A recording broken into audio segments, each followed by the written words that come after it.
حق و باطل میں فرق. پہلا پوائنٹ، امام حسین نے یزید کی بیعت نہ کر کے تا قیامت حق و باطل میں فرق واضح کر دیا. آپ نے یہ واضح کر دیا، کلیئر کر دیا کہ حق کے ساتھ کھڑے رہنا ہے، باطل کے آگے سر نہیں جھکانا ہے. اور یہ آج بھی ہمارے لیے لیسن ہے کہ جو لوگ باطل کے ساتھ مل جاتے ہیں، غلط کاموں کے سپورٹر بن جاتے ہیں، بعض اوقات اپنی مجبوری کی بات کرتے ہیں، کیا کریں جناب، سب کرتے ہیں، مجھے کرنا پڑتا ہے، فیملی پریشر ہے، دوستوں کا پریشر ہے، مارکیٹ کا پریشر ہے.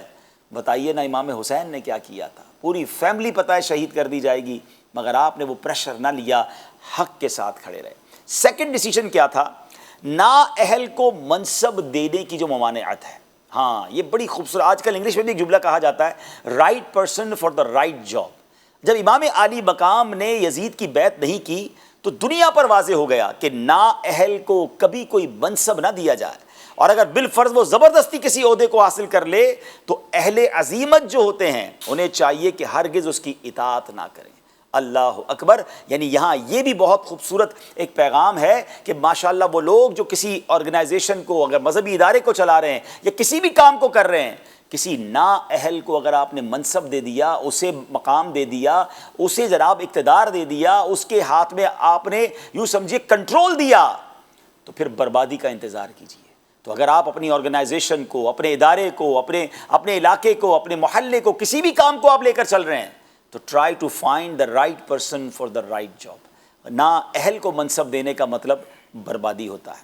اگلی بات، فسق و فجور کا دروازہ بند کر دیا. اگر آپ یزید کی بیعت کر لیتے ناظرین، بڑا مال مل جاتا آپ کو، بہت سارے جناب منصب مل جاتے، آپ بڑی سکون کی لائف مدینہ منورہ میں اپنی فیملی کے ساتھ گزارتے. مگر ہوتا کیا؟ ہر بدکاری کے جواز کے لیے پھر آپ کی بیعت سند بن جاتی. یعنی سب کے پاس یہ آرگیومنٹ آ جاتا، بھائی امام حسین نے بھی تو یزید کی بیعت کی تھی، آج ہم بھی غلط کام میں فالو کر رہے ہیں تو کیا حرج ہے؟ اللہ اکبر. تو اور پھر شریعت اسلامیہ اور ملت حنیفہ کا نقشہ مٹ جاتا. میرے امام یہ جانتے تھے کہ اگر آج میں نے یزید کی بات مان لینی ہے، ادھر کمپرومائز کرنا ہے، پھر ساری امت نے کمپرومائز کرنا ہے. تو امام حسین نے گویا یہ منصب دیا کہ فسق اور فجور کا دروازہ بند ہونا چاہیے. اللہ کی نافرمانی جہاں ہو رہی ہے ہمارا وہ کوئی لینا دینا نہیں ہے. اور یہی ہمارے لیے کربلا کا ایک اور میسج ہے. ایک اور خوبصورت اس کے پیچھے یوں سمجھیے مقصد ہے، وہ ہے نظام اسلام کا تحفظ.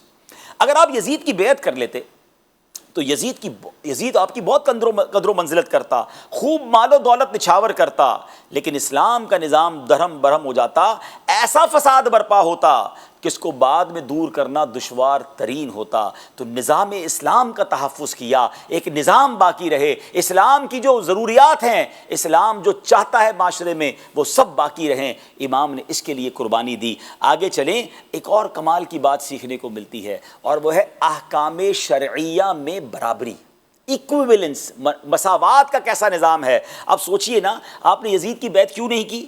کہ اس کا فسق و فجور تھا، وہ اللہ کی عبادت کرنے والا نہیں، بلکہ وہ گناہوں میں مبتلا بھی تھا اور حرام کو حلال کرنا چاہتا تھا. وہ تمام معاشرے میں بے حیائی اور بدکاری اور برے کام پھیلانا چاہتا تھا.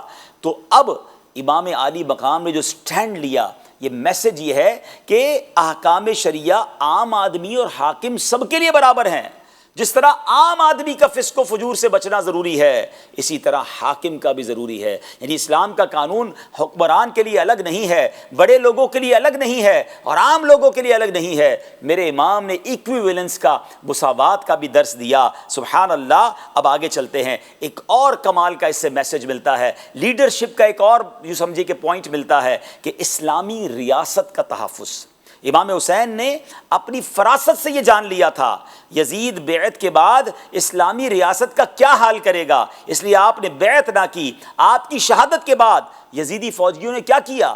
مدینہ منورہ پر لشکر کشی کی، سینکڑوں صحابہ کرام کو شہید کیا. معاذ اللہ مسجد نبوی کے ستونوں پر گھوڑے باندھے، 3 دن تک لوگ مسجد نبوی میں نماز نہ پڑھ سکے. مدینہ منورہ میں خوب لوٹ مار کی گئی، حرام کاموں کو گویا حلال کر دیا گیا. مکہ مکرمہ پر چڑھائی کی گئی، پتھر برسائے گئے. مسجد الحرام کا صحن، اتنے پتھر برسائے ان بدبختوں نے کہ مسجد الحرام کا صحن پتھروں سے بھر گیا. کعبۃ اللہ کے غلاف اور چھت کو ان بے دینوں نے جلا دیا اور کعبہ مشرفہ کی بے حرمتی کی.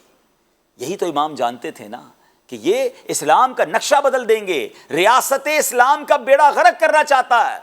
تو یہ تحفظ ضروری ہے جس کے لیے انہوں نے اپنی جان بھی دینے سے وہ پیچھے نہ ہٹے.